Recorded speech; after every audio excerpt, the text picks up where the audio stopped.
Welcome my dear rockets, कैसे हो आप सभी। आज हम देखने वाले हैं मल्लाई कोट्टाई वालीबन। तो मूवी की शुरुआत में चिन्नैन नाम के एक आदमी को दिखाते हैं जो कि गांव में प्रवेश करते हुए वहां के योद्धाओं को चैलेंज करता है कि अगर तुम में दम है तो मेरे भाई मल्लाई कोटी वालीबन से लड़कर दिखाओ, जिसने कई योद्धाओं को धूल चटाई है। दरअसल ये समय कुछ 100 साल पुराना है, जब हर गाँव का एक रखवाला होता था। नियम था कि कोई भी उस रखवाले को चुनौती दे सकता था। अब अगर कोई उस रखवाले को हरा दे तो उसकी पत्नी और सारी दौलत जीतने वाले को दी जाती थी, और फिर गांव में सभी उसी जीतने वाले को अपना रखवाला मानकर सिर्फ उसी की बढ़ाई, उसी की तारीफ करते थे। इस तरह उस आदमी की वीरता के चर्चे दूर दूर तक होते जो ज्यादातर गांव के योद्धाओं यानी कि वहां के रखवालों को हरा देता, और फिर वो सबसे ग्रेट माना जाता। यही लक्ष्य था वालीबन का।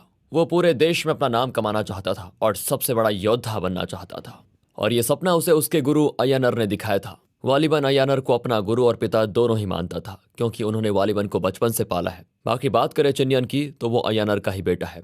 हालांकि अय्यनर ने लड़ना और बाकी युद्ध कला सिर्फ वालीबन को ही सिखाई थी। अब उसने ऐसा क्यों किया ये तो हमें आगे पता चलेगा। ये तीनों साथ में सफर करते हैं। अब ये लोग जिस गांव में आए हैं वहां का एक आदमी इस गांव के योद्धा को जाकर वालीबन की चुनौती के बारे में बताता है, और फिर इसे सुनते ही वो योद्धा आ जाता है वालीबन से लड़ने, मगर वालीबन उसे चुटकियों में हरा देता है। और नियम के मुताबिक गांव वाले उस हारने वाले योद्धा को गांव से बाहर कर देते हैं। उसकी पत्नी और दौलत वालीबन की हो जाती है, और इस गांव में अब सिर्फ वालीबन के ही वीरता के किस्से सुनाए जाएंगे। लेकिन वालीबन का मकसद बड़ा था, तो वो कुछ दिन रुककर अपने भाई और पिता के साथ आगे सफर पर निकल पड़ता है। इसी बीच हमें एक फ्लैशबैक दिखाया जाता है जिसमें अय्यनर एक महिला से कह रहा होता है, मुझे अपने बेटे चिन्नैन पर गर्व है। अब इस पर उसकी पत्नी पूछती कि आपका फिर वालीबन के बारे में क्या कहना है। अब अय्यनर हंसते हुए जवाब देता है कि वो तो मेरा सबसे बड़ा सपना पूरा करेगा। फिलहाल वालीबन यहाँ से एक महल में जाता है जहाँ सभी उसकी बहादुरी के बारे में जानते थे। उस जगह वालीबन की काफी खातिरदारी होती है। वक्त के साथ साथ वालीबन को उस महल की राजकुमारी से प्यार हो जाता है, मगर उसे अपना लक्ष्य भी तो पूरा करना है और उसके लिए उसे अपना सफर जारी रखना होगा। तो वो राजकुमारी के होने के बाद भी वहां से चला जाता है। फिर वो एक मेले पहुंचता है जहां पर अय्यनर की मुलाकात रंगारणी नाम के नर्तकी से यानी डांसर से होती है, जो कि अलग अलग जगह जाकर अपना डांस शो करती है। अब वालीबन रंगारणी को देखना चाहता था, पर वहां रंगारणी नहीं, उसकी सेवक रंगनाथ होती है। फिलहाल रंगारणी का डांस शो शुरू होता है, जहां पर चमत्कार नाम का एक आदमी आकर रंगारणी को छेड़ने लगता है। इस पर रंगारणी उसको थप्पड़ मार देती है। इस बीच वहां पर वालीबन पहुंच जाता है और चमकथान को स्टेज से नीचे फेंक देता है। और फिर क्या था, यहीं से रंगारणी वालीबन से हो जाती है इम्प्रेस, और यहीं से दोनों में लगभग प्यार हो ही जाता है। वो उसे मोर से बना एक राज पहनाती है, मगर वालीबन तो मुस्कुरा कर वहां से बिना कुछ बोले चला जाता है। अब वो यहाँ से निकल ही रहा होता है, तभी चमकथान वहां पर आता है। वो वालीबन से कहता है कि तुझे अपने ऊपर बहुत घमंड है ना, तो इस बात पर मेरे योद्धा से लड़कर दिखा, तभी मैं मानूंगा। मैं तुझे मेरे गांव में आकर उनसे लड़ने की चुनौती देता हूँ। अब उसकी इस चुनौती को वालीबन स्वीकार कर लेता है, क्योंकि वो तो चाहता ही ये था कि मैं हर जगह फेमस हूँ। निकल पड़ता है वो चमकथान के गाँव की तरफ, जहाँ जाने के दौरान उसको एक लड़की मिलती है। वो वालीबन के भाई से लिफ्ट मांगती है, क्योंकि वो अभी उसी गांव की तरफ जा रही थी। फिलहाल ये लोग उस गांव पहुंचते हैं जहां पर वालीबन उस गांव के योद्धा मालन से मिलता है। दोनों एक दूसरे को धूल चटाने की बात करते हैं, और यहाँ तय होता है कि अगले दिन होगा युद्ध। अब रात में चिन्नयन जब खाना लेने के लिए जाता है तो देखता है कि खाना बनाने वाली कोई और नहीं बल्कि जमानती ही है। दोनों यहाँ पर बात करने लग जाते हैं। जमानती कहती है कि मालन को हरा पाना बहुत मुश्किल है, तो चिन्नयन कहता है कि अरे तुम मेरे भाई को जानती कहाँ हो, कल देख लेना, तुम्हें अपने आप यकीन हो जाएगा। यहाँ दोनों के बीच शर्त लगती है कि अगर वालीबन कल जीता तो जमानती चिन्नयन को किस देगी। मतलब कि इनकी प्रेम कहानी की शुरुआत भी हो चुकी थी। अब रात में वालीबन एक बूढ़े आदमी से मिलता है जो कि चल नहीं सकता। वो बताता है कि ये गांव वाले अपने योद्धा को जिताने के लिए कुछ भी कर सकते हैं। मैं भी एक योद्धा था, मैंने कई लोगों को धूल चटाई थी, पर जब मेरा सामना मालन से होने वाला था उसके पहले गांव वालों ने मुझे कुछ ऐसा पिला दिया जिसके नशे की वजह से मालन मुझ पर हावी हो गया और मेरी टांग तोड़ दी उसने। तब से मैं इसी पेड़ के नीचे खटिया पर बैठा रहता हूँ। अब अगला दिन शुरू होने के साथ वालीबन चमकथान को देखता है। वो चमकथान से कहता है कि अगर मैं जीता तो तुझे अपने बाल और मूछ आधे काटने होंगे, साथ ही तुझे नंगा होकर गधे पर भी पूरा गांव घूमना होगा।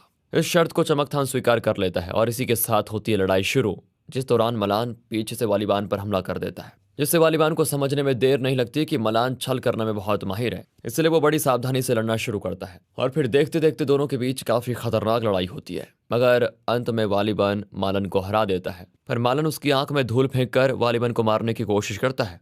पर वालीबन को इसके लिए अय्यनर ने पहले ही तैयार कर लिया था, और इस कारण वालीबन आखिरकार मालन को पूरी तरह परास्त कर ही देता है। साथ ही वालीबन उस अखाड़े को भी ये कहकर तोड़ देता है कि जहां पर धोखेबाजी से दंगल जीता जाता हो उस अखाड़े को मैं जड़ से उखाड़ दूंगा। इसके बाद शर्त के मुताबिक चमकथान को मूछ और बाल आधा मुंडवा कर नंगा करके गधे पे पूरा गांव घुमाया जाता है। साथ ही मालन के साथ उसे भी गांव छोड़ना पड़ता है, पर वो कसम खाता है कि मैं वालिबन से अपना बदला जरूर लूंगा। दरअसल ये चमकथान थोड़ा साइको टाइप का आदमी है, तो वो मलान को भी धोखे से मारकर आगे बढ़ जाता है। इधर चेन्नन को जामंती किसके साथ कुछ देती है। यही वजह होती है कि जब गांव से जाने की बारी आती है तो चेन्नन बड़ा उदास होता है। वालिबन चेन्नन से कहता है कि जाओ जामंती को भी लेके आ जाओ, वो भी हमारे साथ रहेगी। चेन्नन खुश हो जाता है। इस पर अयनर कहता है कि क्या हमारे साथ किसी लड़की का साथ जाना सही रहेगा, कहीं कोई दिक्कत ना हो जाए। लेकिन वालिबन कहता है कि चेन्नन की खुशी ज्यादा जरूरी है। अब ये लोग आगे बढ़ते हैं तो वालिबन की मुलाकात रंगारणी से होती है, जो कि उसे छेड़ने लग जाती है। फिर बातों बातों में बताती है कि पोर्चुगीज रानी का जन्मदिन कल है, इसलिए मुझे वहां बुलाया गया है। वालिबन कहता है कि ठीक है, हम भी वहीं चलते हैं, बहुत दिन हो गए कोई जश्न नहीं देखा। इसके साथ सीन उस गांव पर शिफ्ट होता है जहां पर पोर्चुगीज राजा का कब्जा था। ये राजा लोगों को अपने किले में कैद करके उन्हें गुलाम की तरह बेचता था। साथ ही उसे दंगल करवाने का भी बहुत बड़ा शौक था, तो वो इन गुलामों में दंगल करवाकर बड़ा मजा लेता था। एक दिन जब किसी गुलाम ने राजा के खिलाफ आवाज उठाई तो उसे रानी ने तुरंत गोली मार दी। अब यहाँ दिखाते हैं तो वालिबन किले में रानी को जन्मदिन की बधाई देता है और कहता है कि मैंने सुना है अगर आज के दिन कोई राजा रानी किसी को दंगल लड़ने की चुनौती दे तो उसे जीतने पर काफी सारा सोना और असरफियां मिलती हैं, क्या ये सही है? अगर है तो मैं आपको दंगल की चुनौती देता हूँ। इस पर रानी कहती है कि एक बात ध्यान से सुन लो, हारने पर तुम गुलामों की तरह बेचे जाओगे। वालिबन हंसते हुए कहता है कि मैंने अपना पहला दंगल इसी गांव में लड़ा था। उस वक्त के राजकुमार और राजा को आपने मारकर किले पर कब्जा कर लिया और फिर ये गुलामों का सौदा करने का नीच व्यापार शुरू किया आप लोगों ने। मैं जीत गया तो सारे गुलामों को आजाद करवा दूंगा। तो बस फिर दंगल के लिए अगला दिन हो जाता है तय।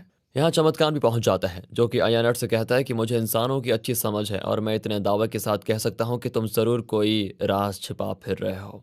अयनर कहता है कि मुझे इंसानों की समझ तो नहीं है, लेकिन इतना जरूर है कि जब तुम मर रहे होगे तो मेरा चेहरा जरूर दिखेगा तुम्हें। इसके बाद वो जाकर वालिबन को तैयार करता है। साथ ही कहता है कि यहाँ कुछ सपेले भी आ गए हैं, इसलिए सावधान रहना। अब जैसा अयनर ने कहा था बिल्कुल वैसा ही होता है। अखाड़े में जाते वक्त भीड़ का फायदा उठाकर चमत्कार वालिबन को एक सुई चुभा देता है, जिसे उसने सांप के जहर में डुबोया था।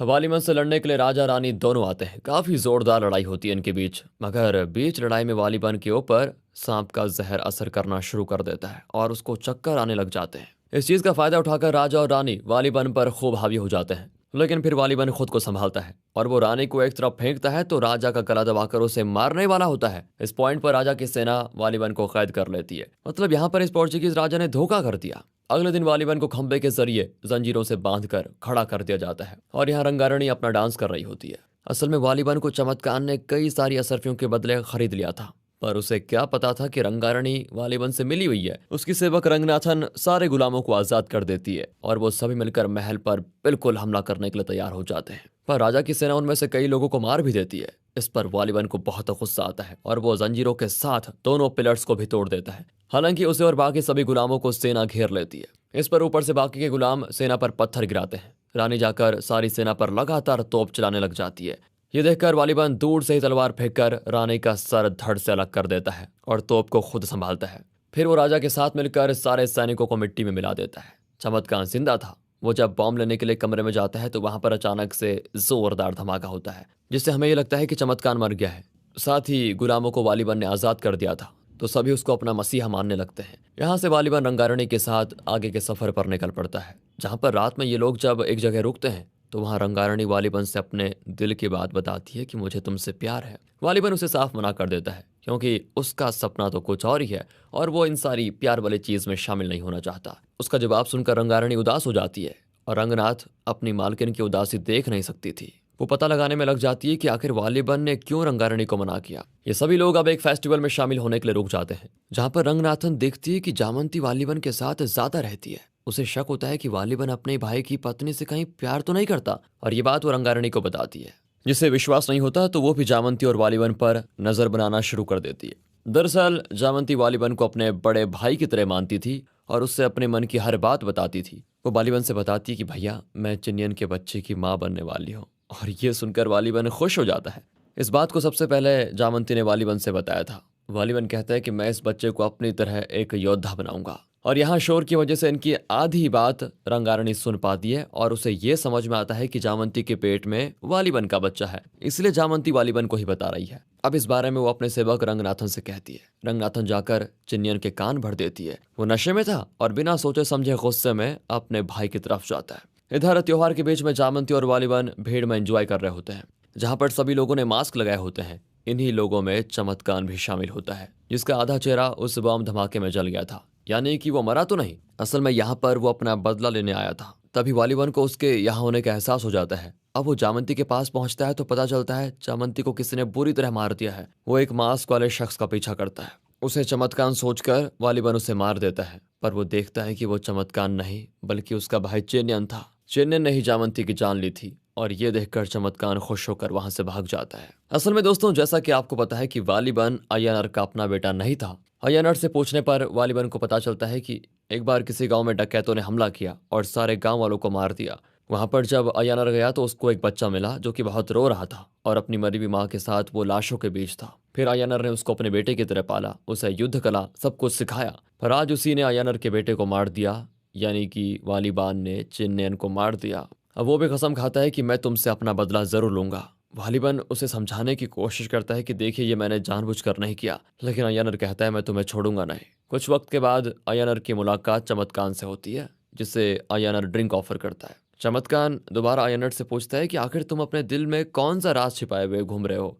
तब अय्यनार रिवील करता है कि काफी वक्त पहले जब मैं दंगल लड़ा करता था तो उस दौरान मेरा सामना मालिकुट्टी बेत्ताई नाम के एक योद्धा से हुआ, जिसकी भुजाओं में इतना बल था कि उसने मुझे किसी बच्चे की तरह रौंद दिया। नियम के मुताबिक उसे मेरी दौलत और मेरी पत्नी दोनों मिल गई और सजा के तौर पर मैं उसके गुलामी करने लग गया। मैं रोज उसके कपड़े धोता, पैर दबाता, सब कुछ करता। इन सब से मुझे कोई फर्क नहीं पड़ा, पर मेरी पत्नी उसी को चाहने लगी। मैं रात भर रोता रहता और मेरी पत्नी उसके साथ खुशी खुशी सोती। एक वक्त आया जब मेरी पत्नी वेट्टाई से गर्भवती हो गई और वेट्टाई को उस वक्त एक युद्ध में शामिल होने के लिए कहीं जाना था। उसके जाने के बाद मैंने अपनी दगाबाज पत्नी को काफी अच्छी तरह ख्याल रखा। फिर जैसे उसने एक पुत्र को जन्म दिया तो मैंने अपनी पत्नी को चाकू से मार डाला और वेट्टाई के बच्चे को लेकर उस जगह से दूर चलाया। मैंने उस बच्चे को हर तरह युद्ध कला सिखाई ताकि वो सबसे बड़ा योद्धा बन जाए और मैं उसी के बाप के खिलाफ उसे लड़वा पाऊं। पर अब इस बच्चे यानी कि वालीबान ने मेरे ही बेटे को मार डाला, तो अब वक्त आ गया है बाप बेटे को एक दूसरे के खिलाफ लड़वाने का, जिस युद्ध में दोनों में से किसी एक की मौत तो जरूर होगी।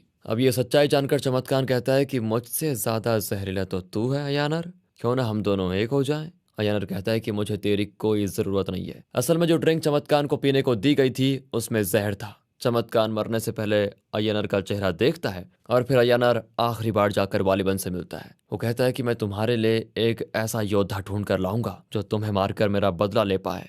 वालीबान कहता है कि आपने मुझे सबसे शक्तिशाली योद्धा बनाने का सपना देखा था। मैंने जो किया उसका मुझे अफसोस है, लेकिन एक योद्धा के नाते मैं आपकी चुनौती स्वीकार करता हूं और वादा करता हूं कि मैं ही जीतूंगा। इसके साथ हमें मलाइकुट्टी वेट्टाई को रिवील किया जाता है, जो कि सच में वालीबान से ज्यादा ताकतवर लग रहा है। इन दोनों की लड़ाई और बाप बेटे के रिश्ते पर इसका अगला पार्ट होगा, तो यहीं पर ये मूवी हो जाती है खत्म। मिलते हैं अगली वीडियो में, तब तक के लिए ध्यान रखें अपना। And finally thanks for watching.